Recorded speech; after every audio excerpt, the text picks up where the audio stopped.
Well, talking education, after years of poor performance in global education rankings, South Africa finally seems to have hit the bottom.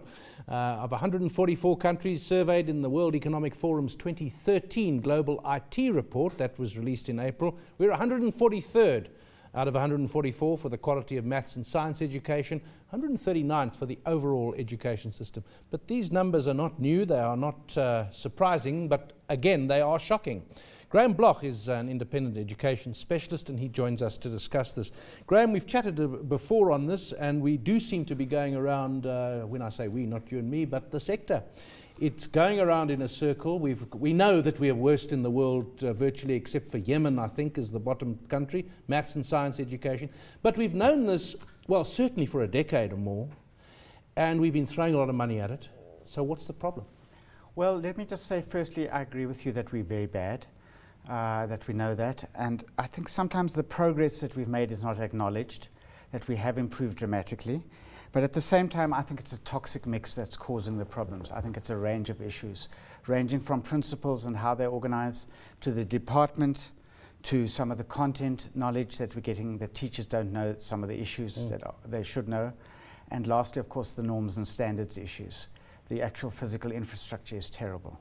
Now you've listed 4 or 5 issues there, each of them pretty massive and very difficult to fix, and it is like a big ship because you can't stop it and fix it. Every year more kids come in, every year more kids have got to pass out of the system, and you've got to work on it and tinker it while you go. What's happening to that money? Can that not at least solve some of these problems? Because I'm not sure of the number, but proportion of gross national product, of gross domestic product, of budget, it's massive. It's about 21% of the budget. And it's about 6% of the GDP, so it's huge. So I don't think money is the issue. It's really a political will and leadership and getting down and doing the job. And I think the latest outburst by the minister, where she's just losing allies, like equal education, the children are on her side, and don't fight with the children if you want to get ahead. What provoked this outburst, and are outbursts ever helpful from ministers? Well, I think what provoked the outburst was firstly an understanding that she's not getting it right, that she's not able to build the norms and standards, the physical infrastructure that's required, and that she hasn't got a plan. And then I think that she just doesn't understand that the kids are actually organizing for her rather than against her. Yeah. Well, let's look at the quality of the passes of people coming out of the system. And here's something from Basil Manuel, who's the president of the Teachers Association, NAPTOSA. What we need to be looking at is the quality of our passes. Too many children are finishing in the lower rungs and not at the upper rungs, and as a result have difficulty in going to further education institutions. And that is where the real problem lies. We've got to ensure that we have better quality passes for those people at the top. For those people at the bottom, that the quality of pass they get must make them competitive in the work market. If they are unable to compete in everyday jobs, then they are not functionally employable. Basil Manuel, president of NAPTOSA. Graham, that was one thing you didn't mention on your list, and I know the list can be much longer, the quality of passes. And common sense, anecdotal evidence, looking at your children's exam papers, tell you that the standard is probably lower than it's ever been, in addition to all those other problems that you've got, and people coming out who are functionally illiterate, innumerate. Look, kids can't read and count at the basic levels, and that has repercussions right through. So we find that the high-level skills are not right. There are huge racial differences, which I can talk about at some point. But I mean, I think the point is that quality itself is not going to create jobs. And we need to actually ask why the economic system is not creating jobs. And obviously a better education would help, but it's not going to solve the problems. You mentioned the minister, and in the end, people say leadership is what governs things, but this is a case where leadership is certainly one thing that would be good. But management, in the sense of day-to-day management, schools are institutions which run on systems, on punctuality, on repetition. It's not imaginative stuff. It's a system that just goes. And the word that comes to mind is accountability. If people are not making the system work, at the school level, at the university level, they're not held to account. Isn't that at the root of all this? I think you're absolutely right. It's accountability and it's management. And it's the job of the principal ultimately to make sure, and the district, let us say, the Department of Education, to make sure that this happens. But for 10 years, 15 years, 20 years, you've been saying the principal is the key. He is the person of delivery. Let's support the principals. Get them on courses, back their whatever training they've had with more. Get the guys who have run good schools to come and mentor the guys who haven't the experience or are in hopeless situations and need support. But it doesn't work.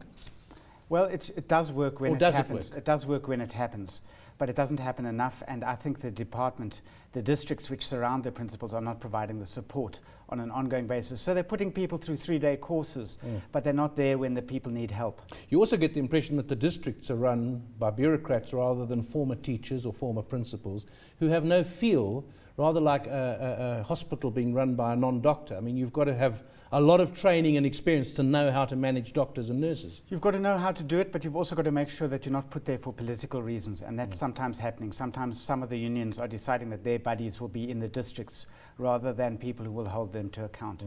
Well, we talked about money, throwing money at the problem, and one thing that Zimbabwe, where the education system, even before independence in 1980, was regarded as pretty good in Africa for most people in Zimbabwe. Certainly since independence in 1980, Zimbabwe has maintained a very good education system, stuck to the basics, with a lot less money thrown at it than we've had in South Africa. And Clem Sunter, the well-known scenario planner, talked about that. Is a very good case in point. It has 1/10 the money that we have for education, but there is a whole principle of accountability in their education system. So in their state schools, they're actually producing better product for universities. And in our case, so many pupils are sort of sent to university on the basis of pass one, pass all. And then they're totally overwhelmed by that first year at university. That was Clem Sunter. Graham, accountability is one word. Behind that is politics. Well, I think what Clem Sunter put his finger on is that Zimbabwe has a very different attitude towards knowledge.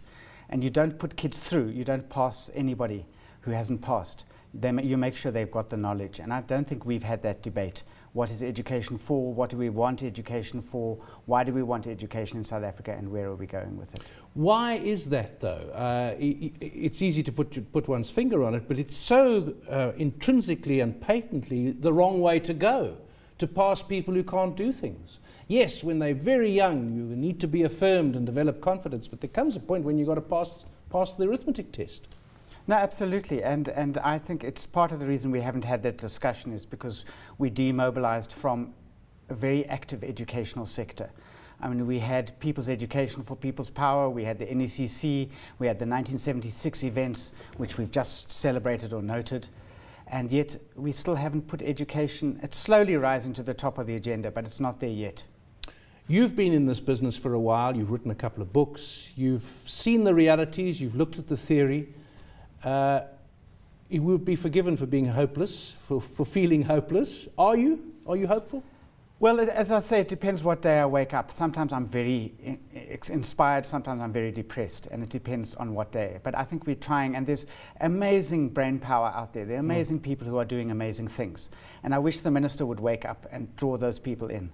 Also, in the public school system, there are excellent schools, and I always get irritated with the companies and the people, the politicians, who talk about the private sector and the public sector as if the entire public sector is rotten. It's not. There's a small core of very, very good schools. One would think that government, administrators, bureaucrats, at the very least, would make life easier for those schools rather than more difficult, but that's not the case. And those schools are not just in the suburbs, they're also in the townships. I mean, I always quote Bukalani in Soweto, where Dr. Mate doesn't have a school hall, which is exactly your point. Reward him. He sends me an SMS every year to say, I'm really worried.